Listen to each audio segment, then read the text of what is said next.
Today we're talking to award-winning tween author Barbara Dee. Barbara Dee has written 4 novels for tweens which have won numerous awards, including the Bank Street Best Children's Books of the Year Award. She's a popular speaker and interactive workshop leader at middle schools and libraries. Today we're making Shirley Temples, which I associate with Eloise at the Plaza.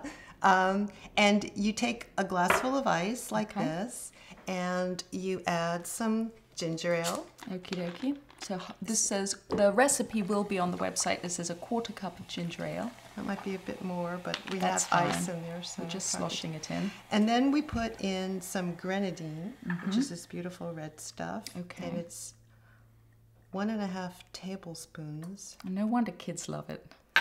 It's so pretty. I have never seen this before, but these are green maraschinos, which are beautiful. They taste the same as ordinary cherries. They're delicious. So look how pretty they look. Okay, and that's it? And that's it. Okay, so we swirl it around. Cheers. Cheers. Chin chin. Yum.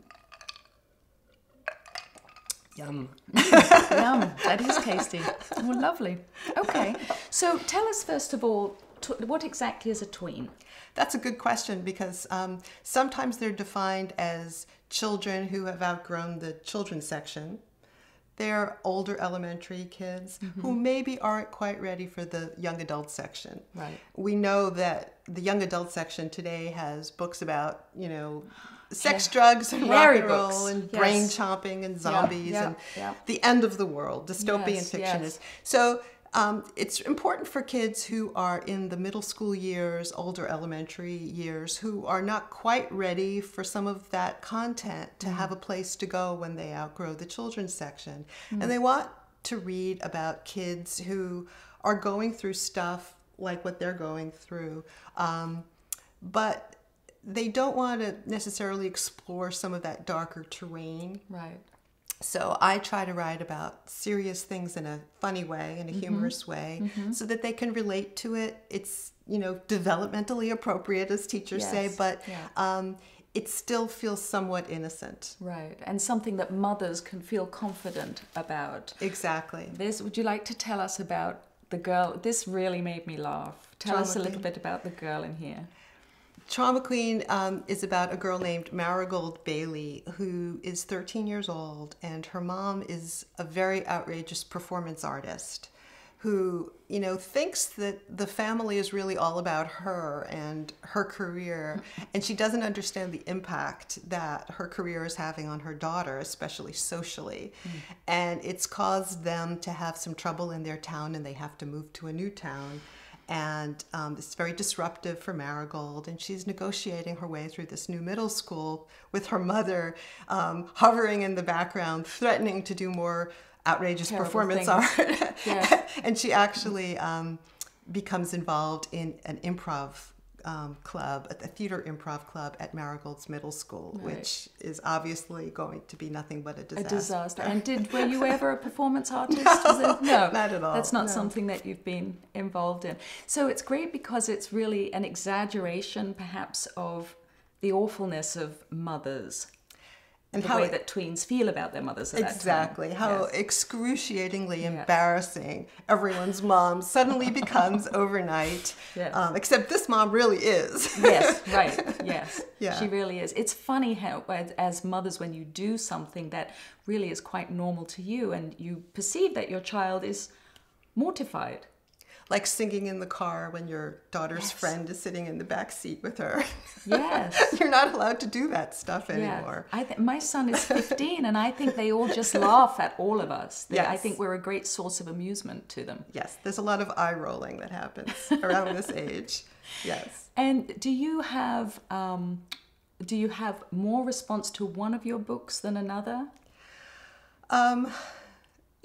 I think of every book that I write as one of my children, and it's not as if you have favorites among your children. You love them all, even the problem children.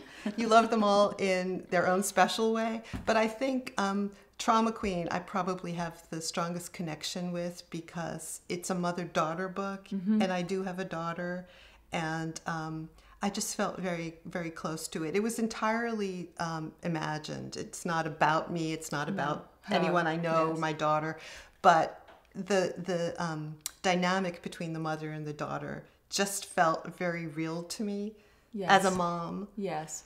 But is that because you use would you ever use some of her dialogue or her voice? Is that in your head when you're writing, or not even? It's my voice in my head. I would never use my daughter's voice. I think you have to be very connected to what you write emotionally. It has to come from you and your heart, and not be based on a family member that you're trying to capture in some way. I just wouldn't do that to her as a mom. Yes. I just feel like I have to protect her privacy. Yes. I wouldn't use her in my book as a character. No. But I do use the fact that I do have a daughter, and she has friends, and she has a social circle, and I'm always listening. You're listening to the conversation. So it's more a sort of a generic voice it's of a general that thing. age. Yes. Yeah. Definitely. And when you go to schools and you visit, what are some common questions that people ask you? Oh, they always want to know if they could be in the movie. Do they really? They always just assume that there's a movie version of whatever you write, and that every author automatically signs a movie deal. Really? Yes. Oh my, how interesting. And I always tell them they can be in the movie. Absolutely. When it's made. Yeah, sure. Oh, that's so funny. I wonder if that was the same, 5 years ago or 10 years ago. Is that a modern question? I think it might be because, we all know Harry Potter became a movie, and the Twilight and the Hunger Games. It's like, it's the expectation I think a lot of kids have that if there's a book, there's a movie. Yes. Has anyone been in touch? Not yet. Not no. yet. But I could see that. And you can see, there are numerous books that have been made into films very successfully. And I bet the kids would eat them up, those films. So that's interesting. And when you go, how many years have you been visiting schools? Oh, since I started getting published, which was in 2006. So. Okay, so six or so years. And has it changed? What has changed? Because that's really the spread of the digital revolution. So when you go to schools, do you get different questions? Are the kids interested, apart from the movies, in ebooks, or are they still as interested in writing? They never ask about ebooks. I think some kids have Kindles and some kids don't, but I think what they're focused on is the content and the characters.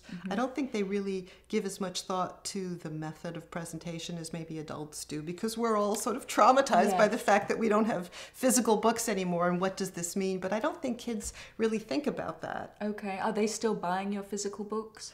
They are. I'm always happy when they buy my books in any form. Yes, sure. I just want to get, my stories to kids, and it doesn't really matter what form they read it in. Right. I think it's a bigger deal for authors of picture books, for example, because I think it's much nicer to have a physical object. If you have a picture book, you want to be able to look at the image on the page in the way it was intended. You really need the visuals. But for the books that I write, hold them, right? Yeah. I don't think it matters that much. And have you seen a difference in, have print sales gone down and ebooks gone up, or? Yes. Yeah. And I think at a certain point, it's going to be equal, and then ebooks may actually take over. But yes, definitely. And is it your sense that one author said to me that she hoped it wasn't naive, but that she felt that perhaps ebooks are being bought more often, and even if the price comes down of the ebooks, that it could be that the rise in the purchase of the ebooks would offset the lowering in the price. Does that make sense to you? It does, but I really don't know. No. So that's interesting. They don't really care how they get their books. Do you think that kids are reading as much as they ever did, or more, or less? I think they're reading more. Do you? I do. I do think that books like Harry Potter and The Hunger Games have brought more kids back to books. Yeah. And I think that's a wonderful thing. Yeah. I do think the same thing, that people are reading more and more, but what they are willing to pay for it is what's changed. Yes. Yes, which is a problem, and it remains to be seen how many new authors come to replace the ones who stop writing, and that will play out.